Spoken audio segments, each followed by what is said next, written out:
दुरूद शरीफ पढ़ लें।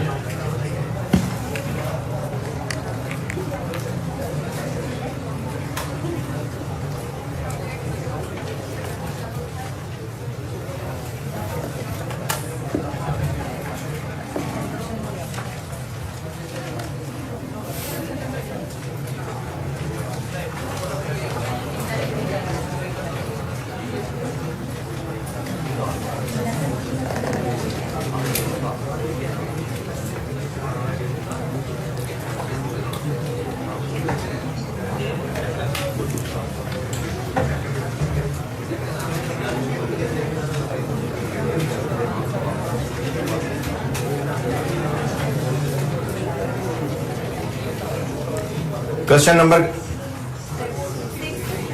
3, 4 आपको कहा था, बस ज़बानी देख लीजिएगा। 6 कहा था करने,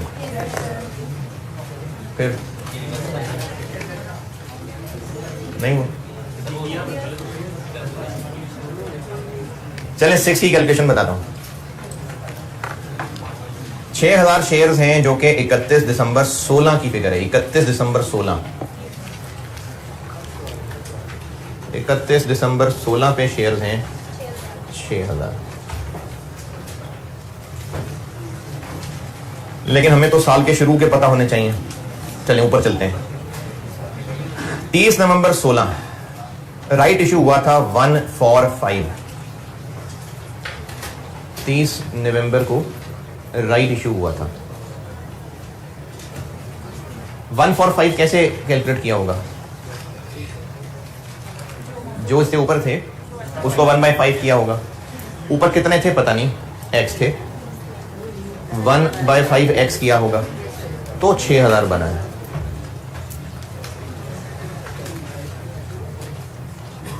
x को सॉल्व करें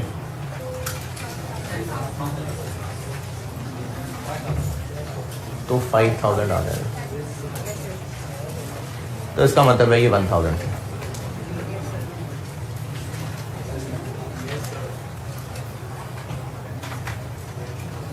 और अगर यूनिटी मेथड आता है तो जितने पहले थे वो 5 थे, एक और इशू किया होगा तो ये 6 होंगे। तो अगर ये 6 हैं तो 5 कितने होंगे? नहीं तो ठीक है, इक्वेशन ही ठीक है। और वापस चलते हैं। 1 जुलाई 16 को 1500 शेयर इशू किए थे, नए शेयर इशू किए थे 1500, तो 5 बने थे। और ऊपर चलें 35 और ऊपर चलते हैं। 1 मार्च को 146, 1 मार्च को 146 बोनस इशू किए थे। जो ऊपर थे उनको 1/6 किया होगा तो ये बोनस आए होंगे। ऊपर कितने थे पता नहीं, 1/6 x किया होगा ऐड तो जाके 3500 बना होगा, तो ये 3000 आ जाएगा। तो ये 500 आना है। अब ये नॉर्मल सवाल बन गया कि 3000 ओपनिंग है, बस अब यहां से सवाल शुरू हो जाएगा। क्या बताया था? जी जी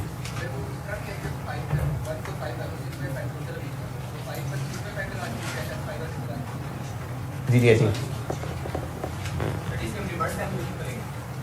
हाँ रिवर्स ही किया, क्योंकि आपको 6000 ये रेंट के बताया ना, जबकि हमने तो सवाल शुरू करना है तो हमें तो ओपनिंग भी चाहिए, तो पहले रिवर्स करके चीजें मिसिंग तो ढूंढ लें। अब ये नॉर्मल सवाल बन गया।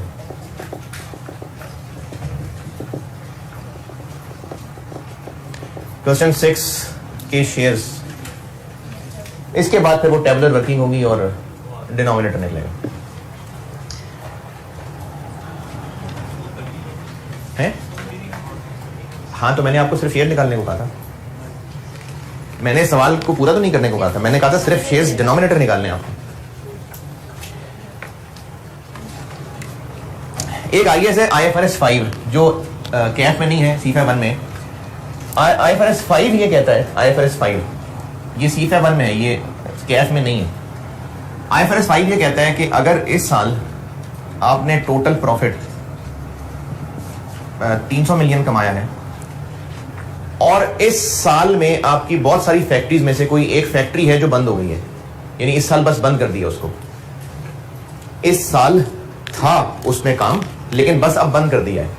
अगले साल नहीं है वो फैक्ट्री, इस साल उस फैक्ट्री से हुआ है काम, कोई ब्रांच थी, कोई फैक्ट्री थी, कोई सिटी ऑपरेशन थे, इस साल वो मौजूद थी, उससे प्रोडक्शन भी हुई, चीजें बेची भी, बिजनेस भी आपने किया, लेकिन अब वो फैक्ट्री बंद हो चुकी हुई है। अगले साल प्रॉफिट इतना ही रहेगा मोस्ट प्रॉब्ली, या कम हो जाएगा? क्यों? क्योंकि फैक्ट्री बंद हो गई। तो IFRS 5 ये कहता है, ये बात आप दुनिया वालों को बताएं, आप ये बात दुनिया वालों को बताएं कि इनमें से उस फैक्ट्री से रिलेटेड कितना है। उस फैक्ट्री को नाम दिया गया है IFRS 5 में डिसकंटिन्यूड ऑपरेशंस। दुनिया वालों को बताएं कि पूरे साल में जो प्रॉफिट कमाया है उसमें कितना इस फैक्ट्री से था, लेट्स से 35 मिलियन, और कितना बाकी काम से रिलेटेड था, और वो जो बाकी बिजनेस है वो तो चलना है, तो उसको कंटिन्यूइंग ऑपरेशंस कहते हैं। बाकी 265। ये IFRS 5 का हुक्म है कि इस साल अगर कोई फैक्ट्री बंद की है, कोई ऑपरेशंस, कोई फैक्ट्री, कोई ब्रांच, तो जितना उससे प्रॉफिट कमाया था दुनिया वालों को डिस्क्लोज करके तोड़ के बताएं कि इसमें से कितना है जो उस बंद हुई फैक्ट्री से कमाया था, ताकि लोगों को अंदाजा हो जाए कि अगले साल ये तो नहीं होगा, इस साल तो हो गया जो होना था फैक्ट्री, अगले साल ये नहीं होगा, ये लोगों को पता चल जाए। ये IFRS 5 की रिक्वायरमेंट है। IFRS 5 नहीं है कैफ में, CFAP में उसकी रिक्वायरमेंट है कि प्रॉफिट्स को दो हिस्सों में तोड़ के बताना है। इस साल फैक्ट्री थी लेकिन बंद कर दी इस साल, अगले साल वो नहीं होगी, तो लोगों को नजर आना चाहिए कि इसमें से कितना पोर्शन अगले साल वैसे ही खत्म हो जाए। तो इसको डिसकंटिन्यूड ऑपरेशंस और इसके अलावा बाकी बिजनेस को कंटिन्यूइंग ऑपरेशंस कहते हैं। क्योंकि IFRS 5 ने कहा है ये तोड़ के बताएं, तो IAS 33 कहता है कि आप EPS भी तोड़ के बताएं, क्योंकि बेसिक EPS में न्यूमरेटर क्या है? प्रॉफिट। तो जब IFRS 5 कह रहा है कि प्रॉफिट को तोड़ के बताएं, तो IAS 33 ने कहा जी मैं भी कहता हूं तोड़ के बताएं। EPS 2 बताने हैं आपने, तो आपके सिलेबस में चूंकि EPS है इसलिए आपसे इस हद तक टेस्टिंग हो सकती है। जैसे क्वेश्चन 6 में, question 6 profit for the year 120 है, लेकिन इसमें से 20,000 डिसकंटिन्यूड ऑपरेशन से रिलेटेड है और 1 लाख कंटिन्यूइंग ऑपरेशन से रिलेटेड है।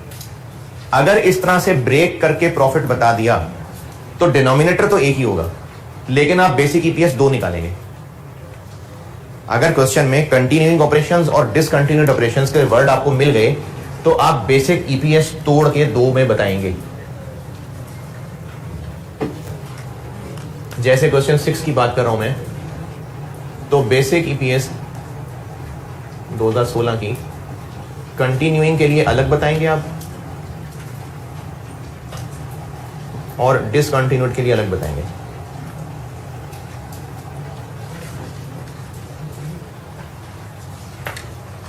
डिनोमिनेटर दोनों का सेम होगा क्योंकि शेयर्स तो कंपनी के हैं। तो इसका डिनोमिनेटर क्या निकला था क्वेश्चन 6 का अगर किया तो 4465 है, चलो ठीक है 65। डिनोमिनेटर सेम होगा क्योंकि शेयर्स तो कंपनी के हैं ना, लेकिन न्यूमरेटर प्रॉफिट को तोड़ना पड़ेगा, कंटिन्यूइंग को अलहदा, डिसकंटिन्यूड को अलहदा। तो 1 लाख यहां आएगा और 20,000 यहां आएगा, और इररिडीमेबल का प्रेफरेंस डिविडेंड किससे में माइनस करें? दोनों में से तो नहीं करना, कंटिन्यूइंग में से कि डिसकंटिन्यूड में से? क्यों कंटिन्यूइंग में से? क्यों? क्योंकि आगे तो इसी में चलना ना, प्रेफरेंस डिविडेंड तो इसी में से माइनस हुआ करेगा, तो वो इसमें से माइनस करना। तो अगर क्वेश्चन में कंटिन्यूइंग ऑपरेशंस और डिसकंटिन्यूड ऑपरेशंस आपको कहीं हिंट मिल गया तो उसका हल आपने सिर्फ इतना करना है कि बेसिक EPS आपने 2 टुकड़ों में निकालनी है, कंटिन्यूइंग के लिए अलग, डिसकंटिन्यूड के लिए अलग। डिनोमिनेटर सेम होगा क्योंकि वो तो कंपनी की शेयर है।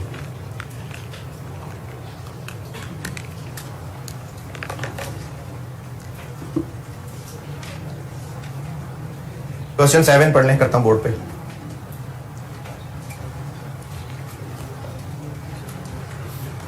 ये कंटिन्यूइंग और डिसकंटिन्यूड वाली बात लिखनी है, नोट करनी है।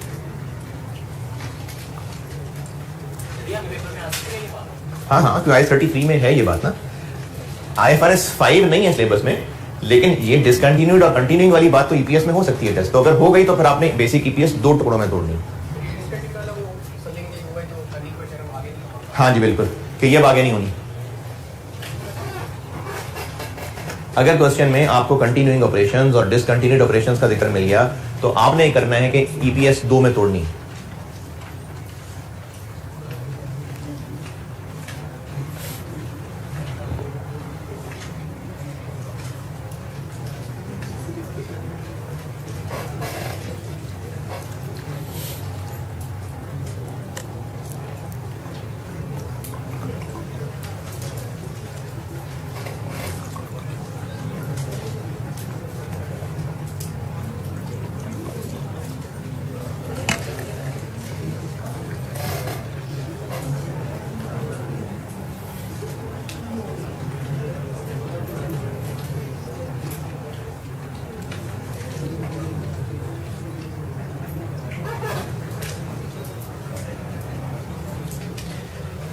क्वेश्चन 7 पढ़ने में करता हूं बोर्ड पे।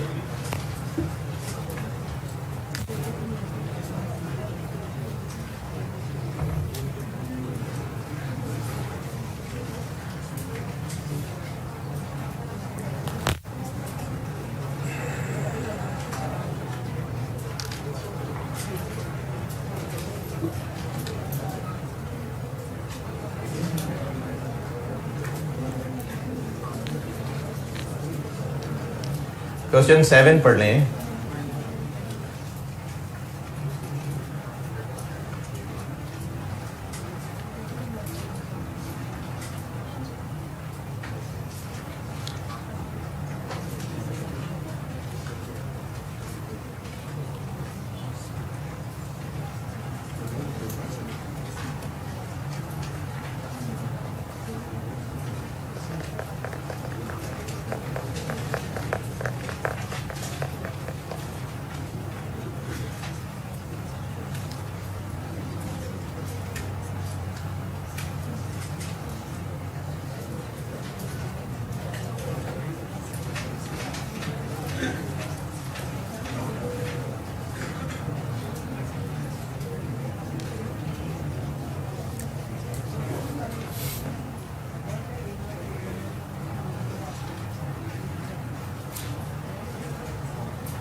हाँ जी ठीक है, बेसिक ईपीएस रिक्वायर्ड है और सवाल में कंटिन्यूइंग डिसकंटिन्यूइंग जिक्र आ गया ना, तो इसका मतलब हमने बेसिक ईपीएस 2 में तोड़नी है।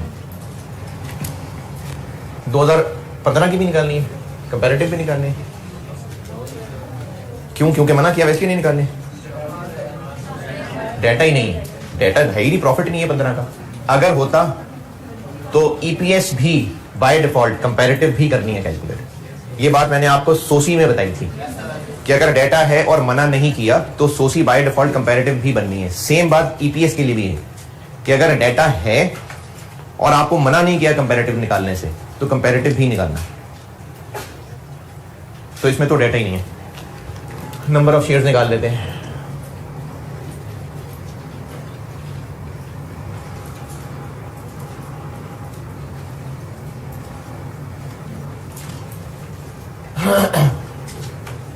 बोनस शेयर्स भी हैं और राइट शेयर्स भी हैं।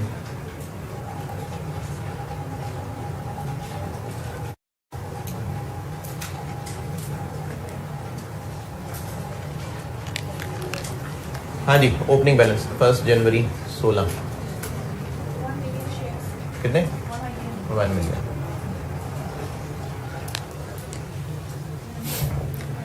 फर्स्ट जनवरी 16 1 मिलियन 10 मिलियन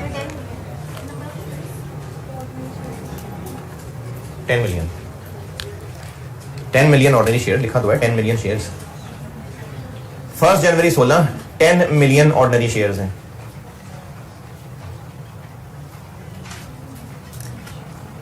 फिर आगे क्या हुआ? 40% राइट शेयर्स इशू हुए। अच्छा, अब इसमें आपको 2 डेट्स दी हुई हैं। एक है 31 मार्च जब ये अनाउंस किया कि हम राइट इशू करने वाले हैं, और एक है 31 मई। इसका मतलब है कि जिन लोगों ने राइट शेयर्स लेने थे वो 31 मई को आके ले गए, फिर एंटाइटल हो गए वो शेयर्स लेने के। तो यहां पर कौन सी डेट लिखेंगे? एंटाइटल, क्योंकि अब जब लोगों ने राइट शेयर्स लिए हैं तभी एक्चुअली वो इशू हुए हैं। उससे पहले तो बस लोगों को ऐलान किया था कि राइट शेयर आ जाओ, जिस दिन लेने आ जाओ। जैसे वो क्या हुआ? हाँ वही मैं कहने लगा था, बालो कुड़ियो वाओ चीज वंडी थी ले जाओ। तो ये अभी आवाज लगी थी 31 मार्च को, शेयर इशू 31 मई को है, तो हमें यहां पर कौन सी डेट लिखनी है? 31 मई। तो 31 मई को राइट इशू हुआ 40%, यानी 4 मिलियन, तो ये हो गया 14।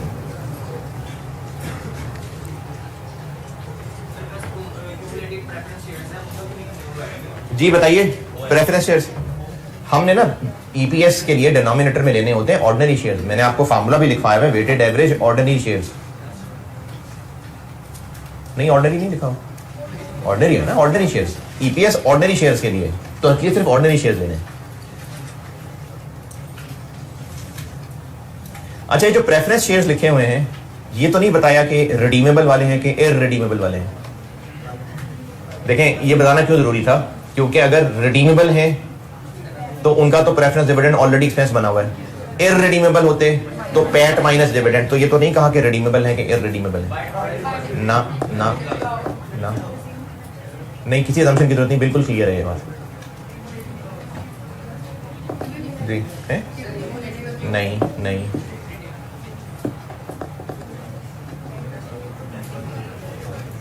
बिल्कुल क्लियर नहीं पता चल रहा।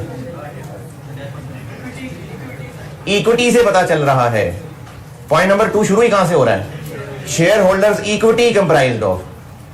तो इक्विटी का हिस्सा कौन से होते हैं? इररिडीमेबल, इसलिए इररिडीमेबल है। रिडीमेबल लायबिलिटी होते हैं, इररिडीमेबल इक्विटी होते हैं। तो पॉइंट नंबर 2 में लिखा हुआ है शेयर होल्डर्स इक्विटी, तो इसलिए ये इररिडीमेबल वाले हैं, इसलिए इनको फैट में से करना है लेस। चलें आगे। और आगे क्या हुआ? Bonus issue. ये भी ऐसे ही है, 2 अगस्त को ऐलान किया है, लेकिन जो शेयर लेने वाले हैं वो 31 अगस्त को मिल रहे हैं। तो कौन सी डेट लिखें? 31 अगस्त। कितने बोनस इशू हो रहे हैं? 20%, तो 14 मिलियन का 20%,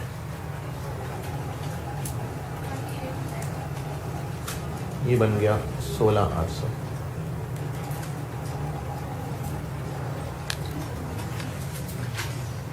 फिर आगे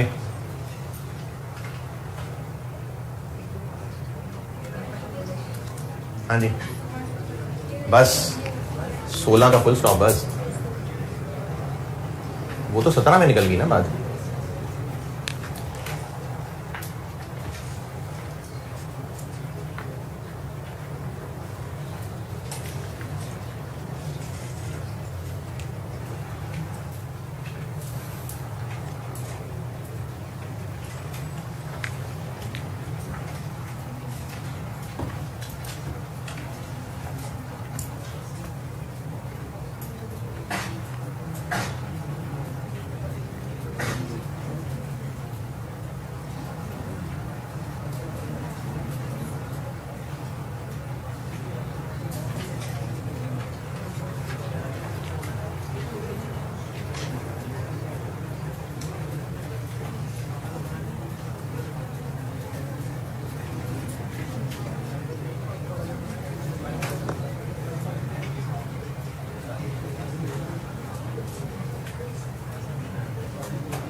हाँ जी, इन 31 में या 31 अगस्त की डेट्स में एतराज।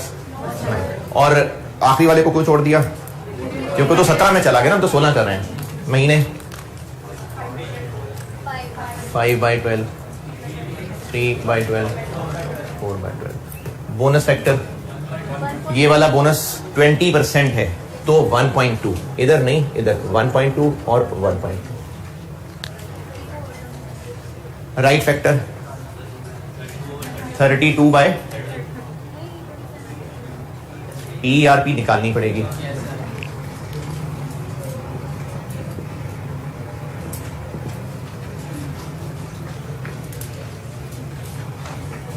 इकतीस मई को उस वक्त शेयर प्राइस कितनी थी? 25। ये उस वक्त शेयर प्राइस थी, मार्केट प्राइस थी 32 थी। तो उस वक्त की 32 और शेयर्स थे 10 मिलियन, राइट इश्यू हो रहे थे 4 मिलियन, इस रेट पे 25। TRP का फार्मूला बताया था कल। उस वक्त जितने शेयर्स थे उस पर मार्केट प्राइस जो थी, प्लस राइट शेयर कितने हो रहे हैं और कितने पे हो रहे हैं। अच्छा, कितने पे हो रहे हैं ये ना मिल रहा हो किसी को, तो लिखा हुआ पॉइंट 2 के अंदर, 3 के अंदर कि 40% right shares to its ordinary shares at 25 रुपए, यानी ये राइट शेयर की इशू हुई एक्सरसाइज प्राइस, और डिवाइडेड बाय 14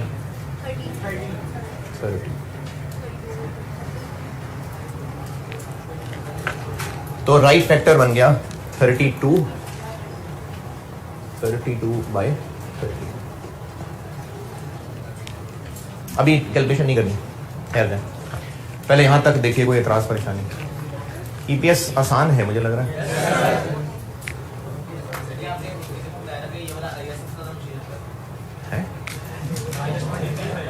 IS 23 कहा था मैंने, 23 कहा था, 23 मैंने कहा था, बच्चों को मुश्किल लगता है 8 कहा था, 8 पहले मैंने आना है, फिर IS 8 ने आना है।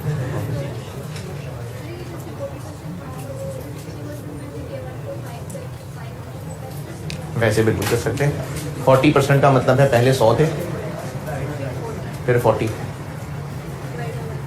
ऐसे करते हैं जी।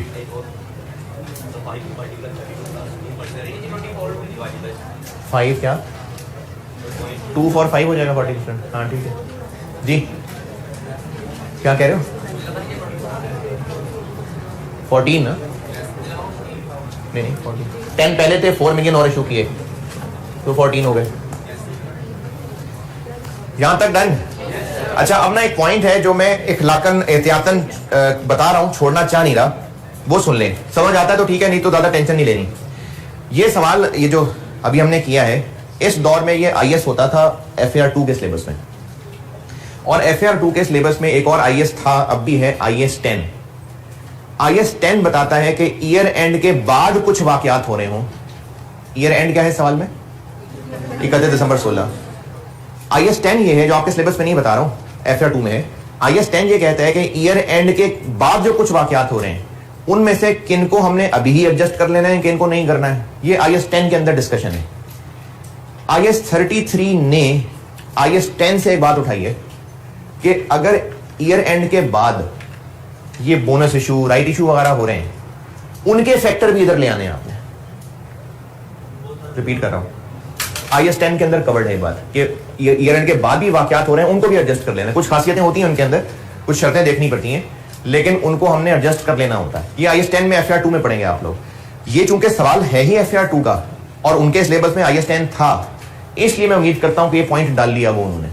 अब ये पॉइंट मुझे नहीं लगता कि आपसे टेस्ट होना चाहिए, लेकिन हो सकता है इस तरह से कि सवाल बनाते हुए, जैसे IS 33 आपको टेस्ट होना है तो एग्जामिनर कहां से सवाल बनाएगा? हो सकता है कोई CFA 1 का सवाल ढूंढे, नहीं CFA 1 का ही नहीं पूछ लेगा, आपके मुताबिक एडजस्ट करेगा, या FAR2 में जब टेस्ट हुआ था उसका कुछ सवाल उठा ले, तो ऐसा हो सकता है।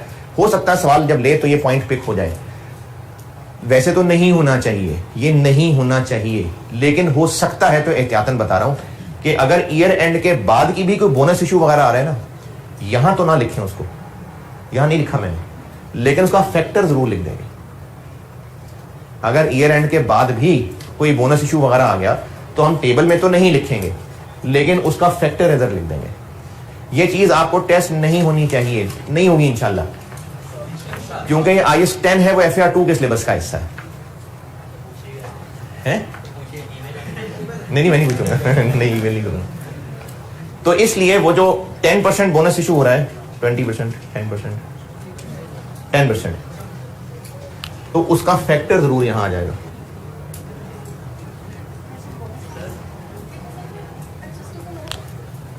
क्या ये एडजस्टिंग इवेंट है only for the calculation of EPS? नहीं, अदरवाइज तो उसकी एंट्री नहीं होगी ना, अदरवाइज तो IAS 10 फेज में है, तो IAS 10 फेज में होने वाला bonus share should non adjusting होता है, IAS 10 की लिस्ट में था, लेकिन for calculation of EPS adjusting है। कैश का तो हमने वैसे ही यहाँ कोई काम, कैश डिविडेंड का क्या काम है, हम नंबर ऑफ शेयर्स निकाल रहे हैं।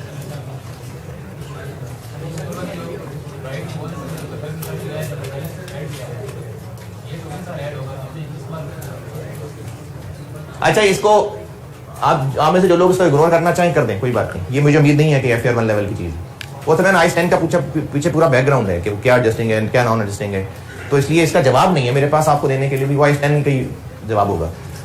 अगर ईयर एंड के बाद कोई बोनस इशू आ गया, राइट इशू आ गया, तो उसका फैक्टर आप जरूर कंसिडर कर लेंगे, लेकिन ये नहीं होगा टेस्ट। क्या ईपीएस कैलकुलेशन के लिए ये एडजस्टिंग होता है? वैसे नहीं है, ईपीएस कैलकुलेशन के लिए एडजस्टिंग, यानी वैसे इसकी अकाउंटिंग नहीं होती। IAS 10 फेज के अंदर आप वो नॉन एडजस्टिंग की मिसालों में देखना जाके, उसमें शेयर मेजर शेयर ट्रांजेक्शंस वो नॉन एडजस्टिंग था। ईपीएस की कैलकुलेशन के लिए मैंने वो किताब में जो IAS 10 लिखा हुआ है उसमें तो मैंने पॉइंट उठाया हुआ है, लेकिन आपको ओरिजिनल IAS 10 दिखा दूंगा। ईपीएस कैलकुलेशन के लिए एडजस्टिंग होता है।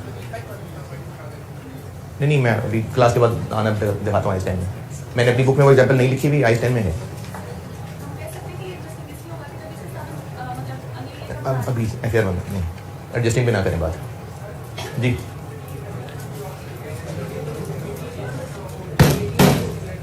क्या चीज? हाँ हाँ हाँ यार, आप लोग रहने दें इसको, छोड़ दें, पॉइंट छोड़ दें, इग्नोर करें इस 1.1 को इग्नोर कर दें। अभी लिखा हुआ है कैलकुलेट जरूर करके दे दें मुझे, वैसे आप ये पॉइंट इग्नोर कर दें, कैलकुलेट जरूर कर दें। This into this into this into this into this,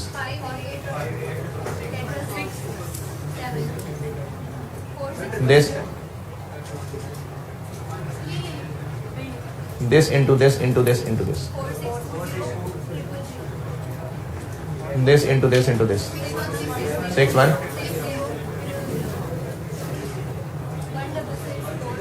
1 6 6 4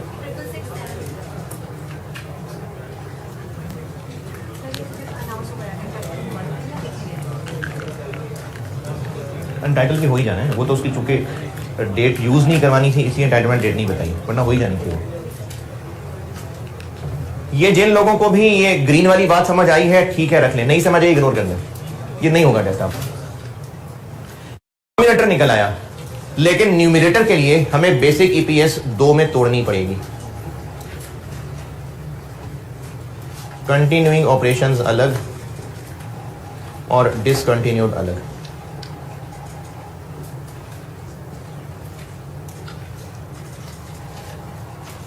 continuing का पैड कितना? 765। इसमें से क्या माइनस करूं? इररिडीमेबल का प्रेफरेंस डिविडेंड 4 मिलियन का 10% या 40 मिलियन का 10%? डिविडेंड परसेंटेज किस पे लगनी है? फेस वैल्यू पे। तो फेस वैल्यू 40 मिलियन रुपीज है, 4 मिलियन प्रेफरेंस शेयर हैं, 10 रुपए ईच, तो 40 million rupees dividend percentage amount पे लगनी है। 40 मिलियन रुपीज का 10%, 4 million divided by 16.65 million, 45 point. और डिसकंटिन्यूड का न्यूमरेटर 155, इसमें से भी माइनस 4 करूं, 16.65 3 1।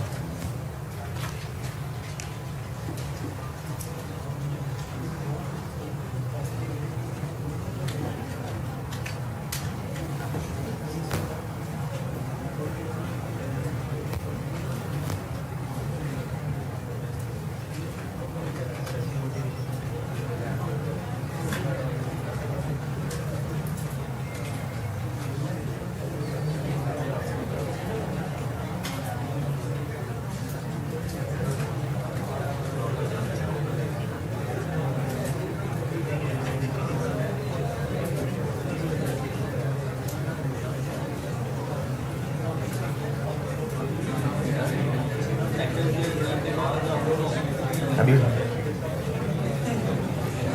Question 7 done.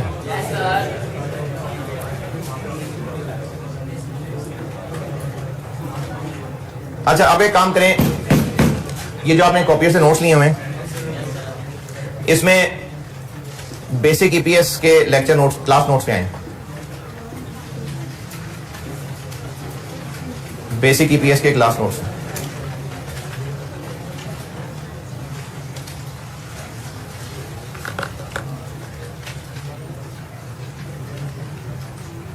ये जो भी अब तक यहां पढ़ाया लिखाया मैंने उसको ना फिर भी एक नोट्स की शक्ल में बना दिया कि इनकेस जिन बच्चों से नोट लिखने में मसला हो। इसमें एक तो यही बात आपसे एमसीक्यूज में टेस्ट हो सकती है, जो ऊपर मैंने टॉप पे स्कोप में 2 बातें लिखी हुई हैं। IAS 33 basic lecture class notes में आए, टॉप पे स्कोप में 2 पॉइंट्स लिखे हुए हैं। ये बात आपसे एमसीक्यूज में टेस्ट हो सकती है। पॉइंट नंबर 1 में क्या लिखा हुआ है? पॉइंट नंबर 1 में लिखा हुआ है कि ये IAS किन के लिए है? लिस्टेड कंपनीज के लिए, या वो जिन्होंने लिस्टिंग अप्लाई की हुई है।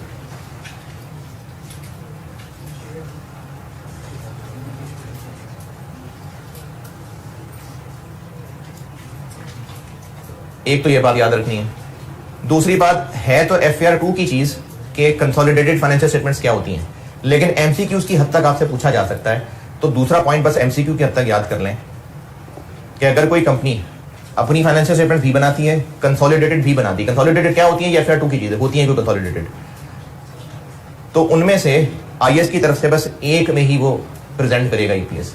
ये पॉइंट 1 और 2 आप सिर्फ एमसीक्यूज के लिए याद रख लें। पॉइंट नंबर 1 में ये लिखा हुआ है कि जो कंपनी लिस्टेड है या लिस्टिंग उसने अप्लाई की हुई है उस पे ही IAS लगेगा। और पॉइंट 2 में लिखा हुआ है कि अगर कंपनी अपनी भी फाइनेंशियल स्टेटमेंट बनाती है और कंसोलिडेटेड भी बनाती है, कंसोलिडेटेड क्या होती है FAR 2 में पढ़ लेंगे, इन दोनों में से किसी एक में उसने ईपीएस शो करनी होती है। ये एमसीक्यू की हद तक ये दोनों पॉइंट है।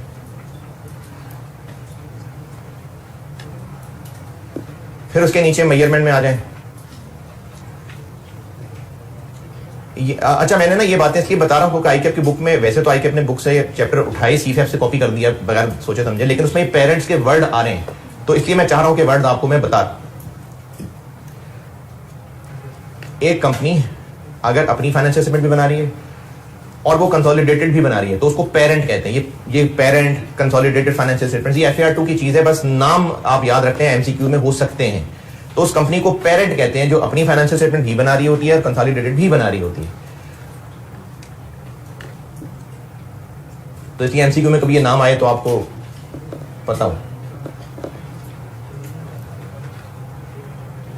अच्छा इन नोट्स में ये मैंने फार्मूला वही लिखा हुआ है, फिर न्यूमरेटर तोड़ के बता दिया। एग्जाम नोट का डब्बा देखें तकरीबन पेज के दरमियान में, इसमें ये नेट ऑफ टैक्स वाली बात तो भी समझाता हूं ठहर के। नेट ऑफ टैक्स के वर्ड के अलावा ये एग्जाम नोट वाला डब्बा पढ़ लें।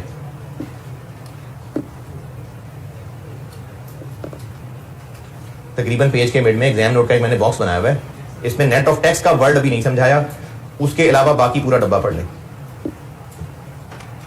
कि जो इररिडीमेबल प्रेफरेंस शेयर्स का डिविडेंड है, जो हमने न्यूमरेटर में पैट में से माइनस करना है, पैट में से माइनस ये, इसके बारे में लिखा हुआ है कि अगर ये नॉन क्यूमुलेटिव प्रेफरेंस शेयर है तो सिर्फ तभी माइनस करना है अगर डिक्लेयर हुए हैं, लेकिन अगर क्यूमुलेटिव हैं तो डिक्लेयर हुए हैं नहीं हुए हैं फिर भी माइनस करना है।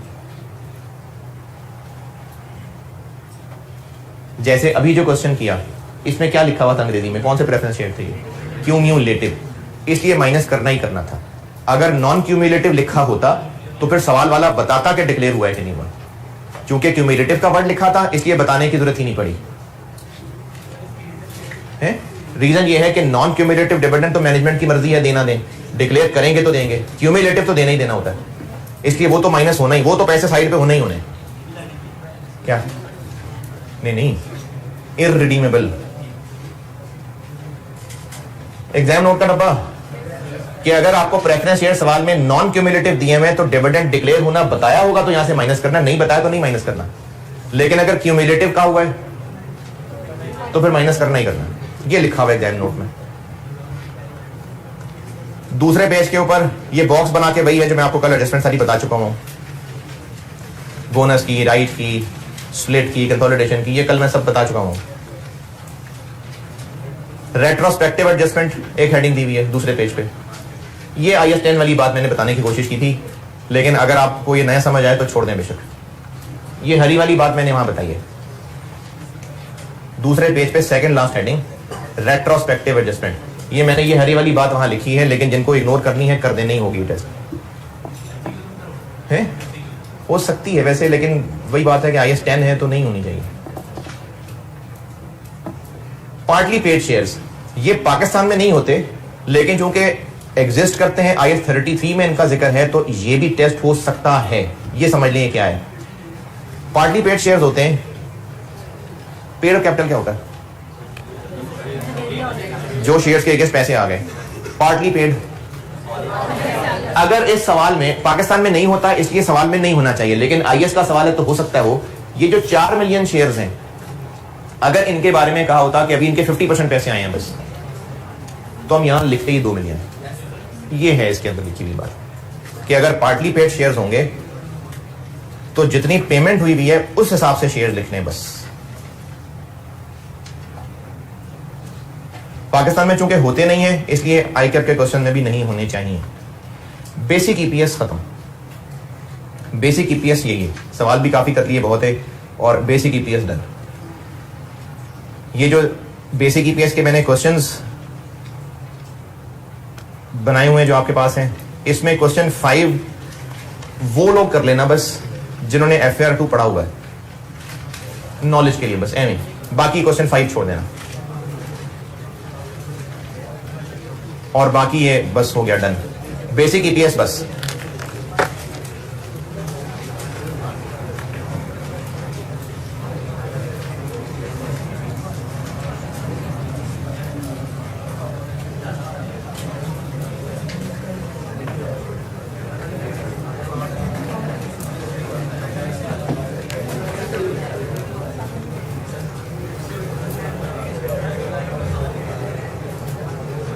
डाइल्यूटेड EPS,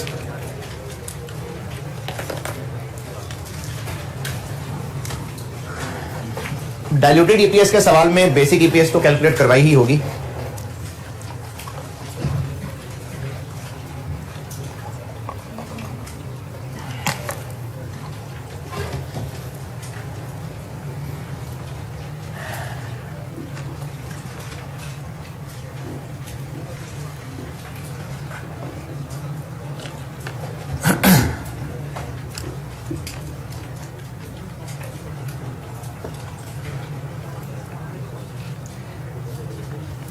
इन नोट्स में डाइल्यूटेड EPS वाले क्लास नोट्स खोलिए,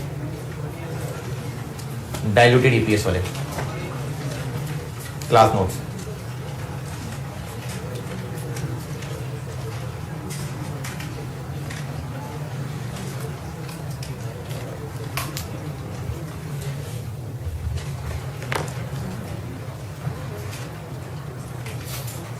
अच्छा, ये EPS ये इंशाल्लाह मंडे को खत्म हो जाएगा, तो उसके बाद के लिए मंडे को क्लास है, उसके बाद के लिए ध्यान से सुने। ऑनलाइन वालों को अलग बताऊंगा, फिजिकल वालों को बता रहा हूं। पहले 2 टॉपिक हैं, एक नॉन प्रॉफिट ऑर्गेनाइजेशन और एक रेशियोज।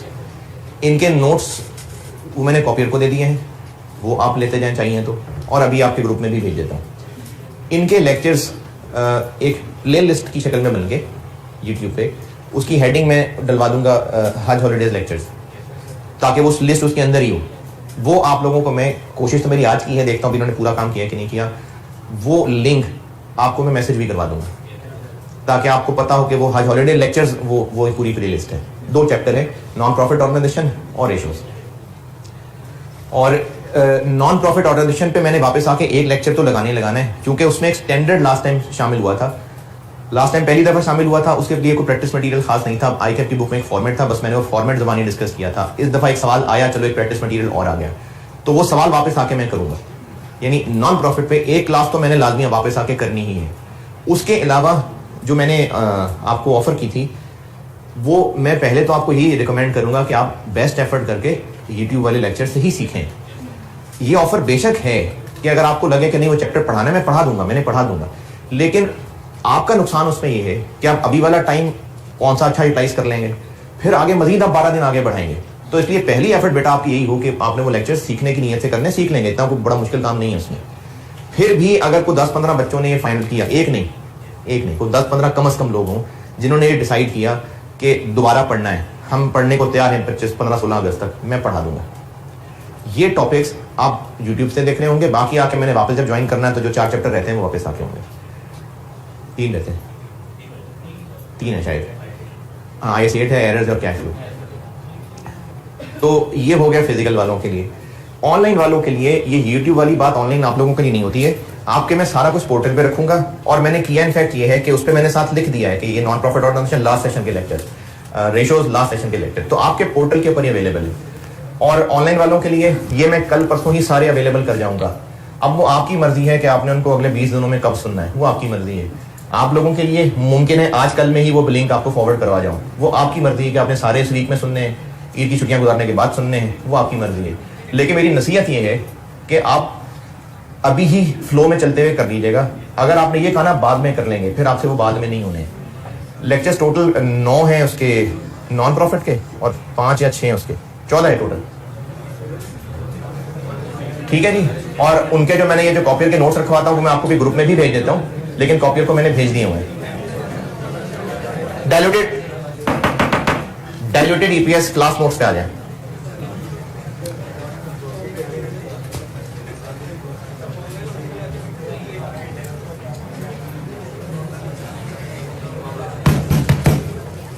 दो टर्म्स समझा रहा हूं, फिर मैं नोट से पढ़ाता हूं।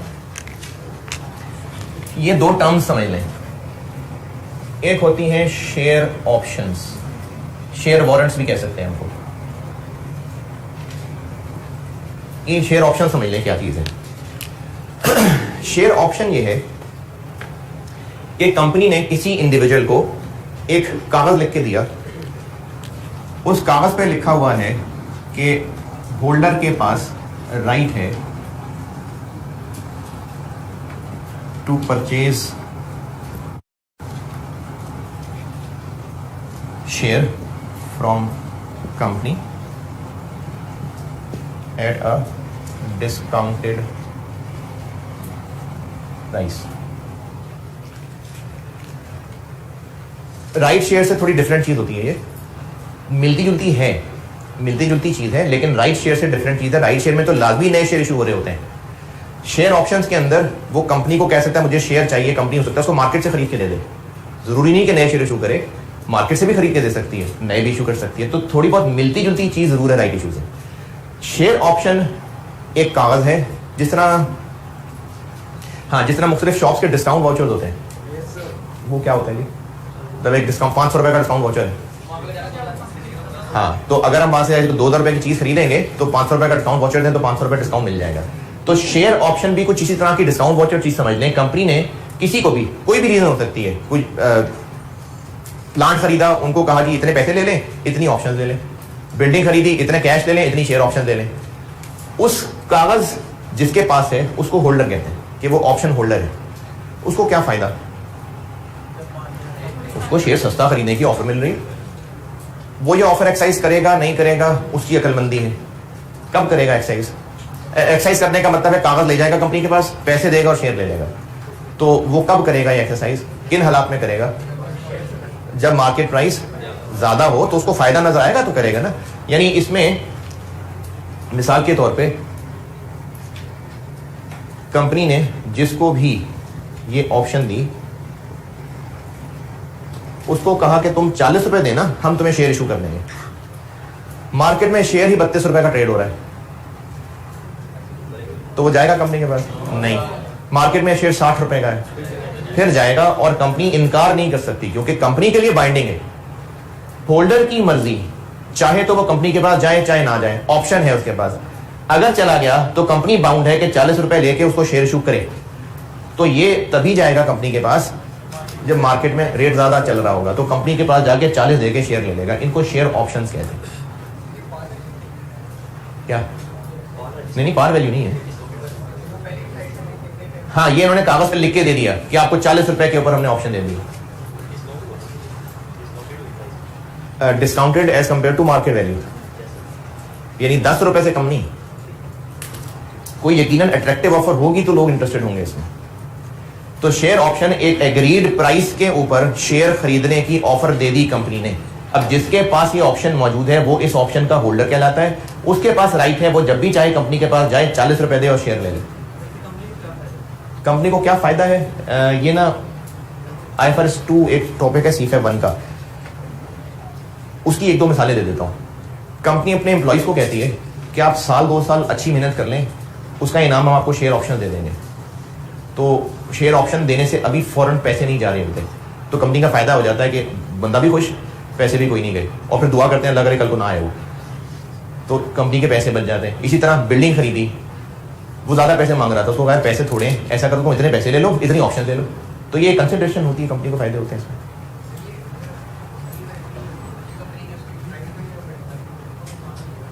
तो वो तो फिर जिसको ये शेयर ऑप्शन दे रहे होंगे। अच्छा अभी ना आपको ये समझा रहा हूँ कि शेयर ऑप्शन है क्या। शेयर ऑप्शन कंपनी क्यों देती होगी और जिसको दे रही है वो क्यों ये ऑप्शन ले रहा है? यकीनन कोई ना कोई दोनों के फायदे होते होंगे तो ले रहा है। जैसे मैंने मिसाल दी, एम्प्लॉइज को दे दी शेयर ऑप्शन, बिल्डिंग खरीदी उसको शेयर ऑप्शन दे दी, और जो शेयर ऑप्शन ले रहा है उसको कोई फायदा नजर आता है तो ले रहा होता है। हम सिर्फ ये देख रहे हैं कि जो शेयर ऑप्शन है वो है क्या, क्योंकि मैं इसका I33 में इस्तेमाल कराने लगा हूं। शेयर ऑप्शन एक टर्म है कन्वर्टेबल। कन्वर्टेबल के साथ आगे कुछ और वर्ड हो सकता है कन्वर्टेबल डिवेंचर्स हो सकता है कन्वर्टेबल प्रेफरेंस शेयर्स हो, कोई भी वर्ड हो सकता है, लेकिन उससे पहले कन्वर्टेबल का वर्ड होगा। Convertible debentures, convertible preference shares.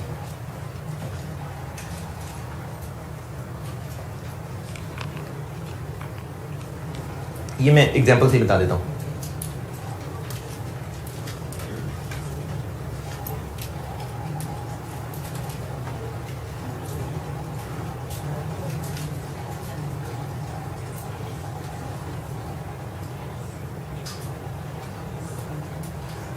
अगर एक 100 रुपए का कन्वर्टेबल डिवेंचर है, कन्वर्ट हो सकता है, convertible,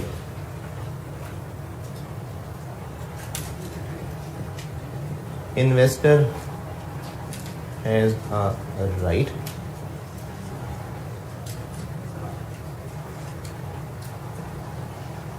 to receive cash of ₹100 or convert each debenture into 5 ordinary shares।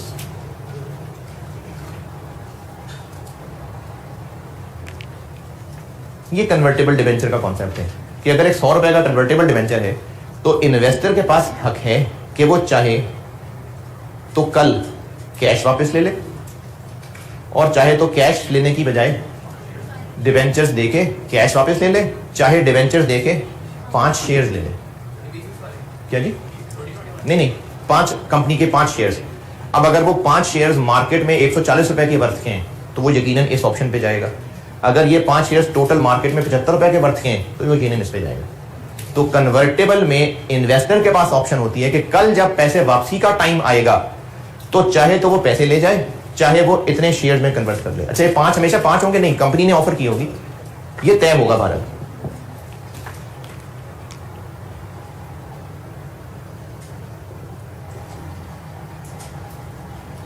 कब? जब रिडेम्पशन होगी, जब लोन वापस करना होगा तो इन्वेस्टर के पास राइट होगा कि जब रिडेम्पशन का वक्त आए, रिडेम्पशन लोन वापसी को कहते हैं, तो चाहे तो वो पैसे वापस ले ले और चाहे तो पैसों की जगह शेयर्स ले ले। कितने शेयर्स ये कंपनी ने तय किया होगा। क्या करेगा इन्वेस्टर? मार्केट देखेगा, जिसमें ज्यादा फायदा लगेगा यकीनन वही करेगा। इनको कन्वर्टेबल्स कहते हैं। रीपेमेंट, जब लोन वापसी, जैसे अगर ये 100 रुपए का डिवेंचर है 10 साल का, तो जब 10 साल खत्म हो जाएंगे तो इन्वेस्टर के पास हक होगा कि 10 साल बाद चाहे पैसे वापस ले ले, चाहे वो इतने शेयर ले ले। ये 5 जो है ना, मैंने मिसाल लिखी है, कंपनी ने ये तय किया होगा उनके साथ एग्रीमेंट में कि आप चाहे तो पैसे ले लेना, चाहे इतने शेयर ले लेना। तो ये तादाद कंपनी ने शुरू में ही तय की होगी। नहीं, 10 साल में इंटरेस्ट तो जा ही रहा होगा, 10 साल बाद अब पैसे भी तो वापस लेने थे ना प्रिंसिपल, तो उसके लिए उसको कहा हुआ है कि चाहे प्रिंसिपल कैश वापस ले लो, चाहे उसकी जगह शेयर ले लो, इंटरेस्ट तो मिल रहा होगा अलग। ये अल्टीमेट पैसों की वापसी की बात हो रही है।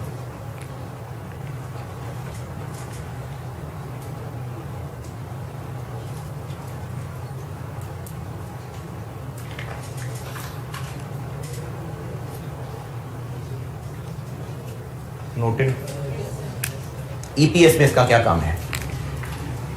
अगर कंपनी ने शेयर ऑप्शंस कुछ लोगों को दे रखी हुई हैं और वो आए नहीं हैं, अभी शेयर इशू हो चुके हुए हैं? नहीं। कंपनी ने कन्वर्टेबल डिवेंचर्स इशू किए हुए हैं, अभी वो 10 साल का टाइम नहीं गुजरा, शेयर इशू हो चुके हुए हैं? नहीं। इन दोनों मिसालों में अभी शेयर इशू तो नहीं हुए। जब शेयर इशू ही नहीं हुए तो बेसिक ईपीएस की कैलकुलेशन में अभी तक इन शेयर्स का कोई इस्तेमाल हुआ है? नहीं, अभी तक शेयर्स इशू नहीं हुए। लेकिन कल हो जाएंगे, कंपनी रोक सकेगी शेयर इशू होने से? क्यों नहीं? क्योंकि ये शेयर इशू करने हैं कि नहीं करने, कंपनी के पास अब हक रहा ही नहीं है, उस ऑप्शन होल्डर के पास हक चला गया। अगर वो कल को ऑप्शन एक्सरसाइज करने आ गया तो कंपनी को शेयर इशू करने पड़ेंगे। अगर इन लोगों ने कल को कन्वर्जन ऑप्शन चूज कर ली तो शेयर इशू करने पड़ जाएंगे। इनको पोटेंशियल ऑर्डिनरी शेयर्स कहते हैं, शेयर ऑप्शंस को और कन्वर्टेबल्स को पोटेंशियल ऑर्डिनरी शेयर्स कहते हैं। डाइल्यूटेड के लेक्चर नोट्स में देखिए, मिड से तकरीबन ऊपर एक डब्बा बनाया है मैंने, पोटेंशियल ऑर्डिनरी शेयर्स। ये अभी शेयर्स तो नहीं है, लेकिन जिनके पास ये हैं वो कल को शेयर्स जरूर ले सकता है।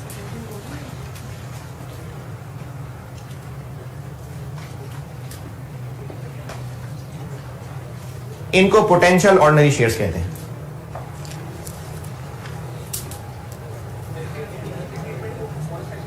नहीं बताता हूं।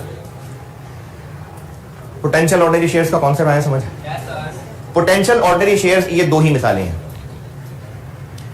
बेसिक ईपीएस हो गई कैलकुलेट,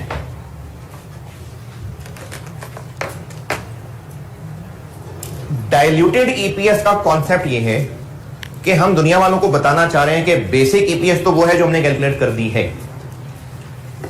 ये दो ऐसी चीजें और हैं जिनके भी शेयर इशू किए तो नहीं है हमने, लेकिन हम मजबूर हैं, करने पड़ जाएंगे कल को। दोबारा सुने, कंपनी ने बेसिक ईपीएस कैलकुलेट करके दुनिया वालों को बता दी। बेसिक ईपीएस का फार्मूला जो सीखा, 2 दिन 3 दिन लगा कर प्रैक्टिस की, डन, बेसिक ईपीएस डन है। डाइल्यूटेड ईपीएस का कॉन्सेप्ट ये है कि कंपनी दुनिया वालों को ये भी बताना चाह रही है कि चूंकि हम मजबूर हैं, फंस चुके हुए हैं, हम कुछ ऐसे वादे कर चुके हुए हैं जिसके बदले कल को हमें शेयर इशू करने पड़ सकते हैं, और वो जो शेयर इशू करने पड़ेंगे हमें उनके पैसे भी थोड़े आएंगे, या शायद आए ही ना। यहां जितने आने थे उससे थोड़े आएंगे, और यहां तो पैसे नहीं आएंगे ना। तो हम दुनिया वालों को बताना चाह रहे हैं कि भाई हम ना कुछ काम करके फंस चुके हुए हैं, हम कुछ ऐसी मजबूरी में फंस गए कि कल हमें शेयर इशू करने पड़ जाएंगे, पैसे या तो थोड़े आएंगे या नहीं आएंगे, ईपीएस गिर जानी है। ईपीएस क्यों गिर जानी है? क्योंकि और शेयर इशू हो जाएंगे, डिनोमिनेटर बढ़ जाएगा, पैसे और आने नहीं है, तो शायद प्रॉफिट्स ना बढ़ सकें, थोड़े आने हैं, शायद प्रॉफिट उतने ना बढ़ सकें। तो चूंकि कल को ईपीएस गिर जाएगी, अच्छा गिर के कितनी हो जाएगी, हम आपको एक अंदाजा बता देते हैं, उस अंदाजे को डाइल्यूटेड ईपीएस कहते हैं। दोबारा सुने, बेसिक ईपीएस जो प्रॉफिट इस साल कमाया divided by weighted average number of shares, basic EPS कर दी कैलकुलेट। अब हम दुनिया वालों को यह बताने चाह रहे हैं कि हम चूंकि कुछ मजबूरियों में फंस चुके हुए हैं, हमें कल को शेयर इशू करने पड़ जाने हैं। अच्छा, ये ऐसे नहीं है कि हमारा इरादा है हम सोच रहे हैं अगले साल इतने राइट शेयर इशू कर दें, ये वो बात नहीं हो रही है। कल को हम राइट इशू और कर सकते हैं इशू के नहीं, कल को और बोनस शेयर इशू कर सकते हैं, तो ईपीएस तो तभी गिरी जानी है। वो नहीं हमने फोरकास्ट बताना अभी, हम सिर्फ उनका इफेक्ट बताने लगे हैं जो हम कॉन्ट्रैक्ट कर चुके हुए हैं, हम बाउंड हो चुके हुए हैं, हमने शेयर ऑप्शन इशू कर दी हुई हैं, कन्वर्टेबल डिबेंचर इशू कर दिए हुए हैं। अब लोगों को हम ये बता रहे हैं कि हम फंस गए हैं, अगर कल को ये लोग आ गए तो हम शेयर इशू करने पड़ जाएंगे, और जब शेयर इशू करने पड़ जाएंगे तो हो सकता है पैसे ही ना मिले, या हो सकता है कम पैसे मिले, तो ईपीएस गिर जानी है। अब वो गिर के कितनी हो जाएगी हम आपको अंदाजा बता देते हैं अभी, उसको डाइल्यूटेड ईपीएस कहते हैं। अभी तक का अंदाजा है कि गिरेगी, इसको डाइल्यूटेड ईपीएस कहते हैं।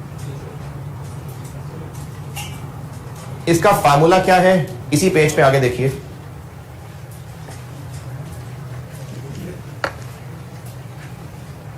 इसी पेज पे, बल्कि इससे ऊपर, पोटेंशियल ऑर्डिनरी शेयर्स के डब्बे से ऊपर। डाइल्यूटेड ईपीएस का फार्मूला ये है, इसी पोटेंशियल के डब्बे से ऊपर देखें, कि जो हम बेसिक ईपीएस निकाल चुके, बेसिक ईपीएस के लिए कुछ न्यूमरेटर था। पिछले सवाल की अगर मैं मिसाल ले लूं तो 765 माइनस 4 डिवाइडेड बाय 16.65, पिछली मिसाल ली है। जो हम न्यूमरेटर निकाल चुके बेसिक के लिए, जो निकाल चुके डिनोमिनेटर बेसिक के लिए, वो वही होगा। कुछ ना कुछ हम यहां पर प्लस माइनस कर रहे होंगे, कुछ ना कुछ यहां पर प्लस माइनस कर रहे होंगे, प्लस ही कर रहे होंगे। खैर, डाइल्यूटेड ईपीएस के फार्मूले के लिए जो बेसिक का फार्मूला है वो तो होगा ही होगा, प्लस हमें कुछ न्यूमरेटर में एडजस्टमेंट करनी पड़ेगी, कुछ डिनोमिनेटर में एडजस्टमेंट करनी पड़ेगी, फिर जो आंसर निकलेगा वो डाइल्यूटेड ईपीएस होगा। अब वो इसमें क्या एडजस्टमेंट है, इसमें क्या एडजस्टमेंट है, इसके लिए अलग बताता हूं, इसके लिए अलग बताता हूं। डाइल्यूटेड के फार्मूले का स्ट्रक्चर, जो बेसिक में कर चुके वो कर चुके, वही फिगर्स हम दोबारा लिख लेंगे, प्लस कुछ न्यूमरेटर में एडजस्टमेंट करनी होगी, प्लस कुछ डिनोमिनेटर में एडजस्टमेंट करनी होगी। वो क्या क्या एडजस्टमेंट्स हैं वो मैं आपको यहां बताने वाला हूं, ठीक है। शेयर ऑप्शन बताता हूं, वो अगली क्लास में बताऊंगा जी, मंडे को इंशाल्लाह। आज कॉस्ट की है। अगर ये शेयर ऑप्शंस कल को हमें इशू करनी पड़ गई तो मसला क्या है इसमें? मसला सिर्फ ये नहीं है कि शेयर इशू करने पड़ेंगे, मसला ये है कि जितने इशू कर रहे होंगे पैसे उतने नहीं आ रहे होंगे। तो चलो, जितने कल को पैसे आ जाएंगे वो टेंशन नहीं है, टेंशन उसकी है जो पैसे नहीं आ रहे होंगे। वो हम अभी दुनिया वालों को बता देते हैं कि उसके क्या असरात पड़ने वाले हैं। कल को जब शेयर ऑप्शन एक्सरसाइज होगी तो पैसे मुफ्त में शेयर इशू कर देंगे, नहीं 40 रुपए तो लेंगे। तो टेंशन इस वक्त इस 40 की नहीं है, टेंशन उस मुफ्त पोर्शन की। हमें उस मुफ्त पोर्शन को अभी अकोमोडेट करना पड़ेगा, सिर्फ मुफ्त पोर्शन वाले को। अच्छा, उस मुफ्त पोर्शन की वजह से हमें कुछ मुफ्त में शेयर इशू करने पड़ जाएंगे, वो शेयर्स यहां ऐड कर देंगे, और चूंकि वो मुफ्त होंगे तो उसके बदले प्रॉफिट में क्या फर्क पड़ेगा? प्रॉफिट में मजीद क्या इजाफा होगा? माइनस क्यों होगा? कोई फर्क नहीं पड़ेगा ना। दोबारा सुने, ईपीएस कम हो जाएगी, प्रॉफिट में क्या फर्क पड़ेगा भाई? प्रॉफिट में कोई फर्क नहीं पड़ेगा। दोबारा सुनिए, शेयर ऑप्शंस के केस में अगर ये कल को एक्सरसाइज हो गई तो मुफ्त में नहीं होंगे, कुछ पैसे मिलेंगे। तो टेंशन हमें किस बात की है? जो पैसे नहीं मिल रहे होंगे, यानी अगर 60 रुपए मिलने चाहिए थे तो 20 नहीं मिल रहे होंगे, टेंशन 20 की है। उस 20 की हमें एडजस्टमेंट करनी है अभी। अगर कल को शेयर ऑप्शन इशू करनी और जितने पैसे नहीं मिले, प्रॉफिट्स बढ़ेंगे कम होंगे, कोई फर्क नहीं पड़ेगा। तो इसमें कुछ नहीं करना, लेकिन हम अभी टेंशन उनकी ले रहे हैं जो पैसे नहीं मिल रहे, अभी हम उनकी टेंशन ले रहे हैं। तो इसमें कुछ भी ऐड नहीं होगा। इसी पेज के बिल्कुल एंड पे देखें, इसी पेज के बिल्कुल एंड पे शेयर ऑप्शंस बता रहा हूं कि हमने डाइल्यूटेड ईपीएस शेयर ऑप्शंस पे कैसे कैलकुलेट करनी है। बेसिक वाली चीजें लिखेंगे और न्यूमरेटर में कुछ भी नो एडजस्टमेंट। क्यों नो एडजस्टमेंट? क्योंकि प्रॉफिट पे इससे कोई फर्क नहीं पड़ना। इधर नो एडजस्टमेंट, नीचे मजीद कौन से शेयर्स ऐड कर दूं जो मुफ्त में इशू हो जाएंगे। जितने मुफ्त में इशू हो जाएंगे वो अभी ऐड कर देंगे। अच्छा, मुफ्त में कितने इशू हो जाएंगे? इसी मिसाल को आगे बढ़ाता हूं।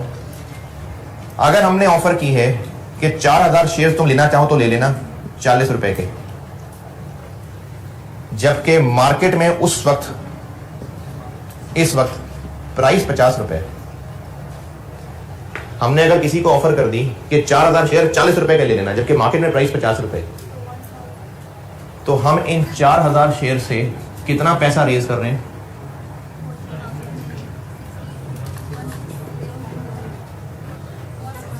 कितना? 160। अगर हम 40 की बजाय 50 रुपए ही पे शेयर इशू करते तो 1,60,000 कितने शेयर से रेज हो जाता?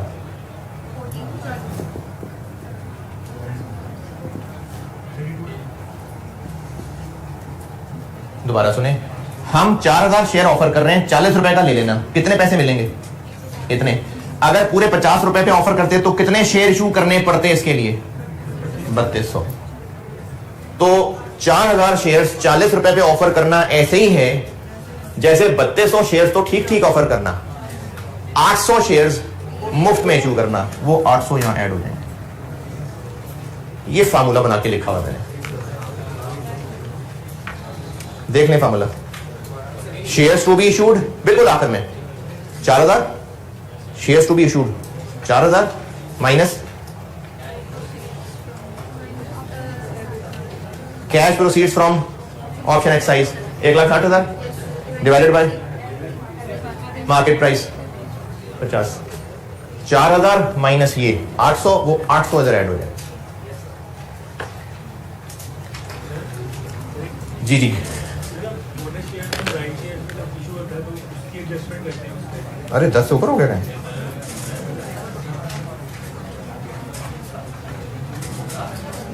डाइल्यूटेड वाले क्वेश्चन में, डाइल्यूटेड वाले क्वेश्चन में क्वेश्चन 1 और क्वेश्चन 2 होमवर्क है।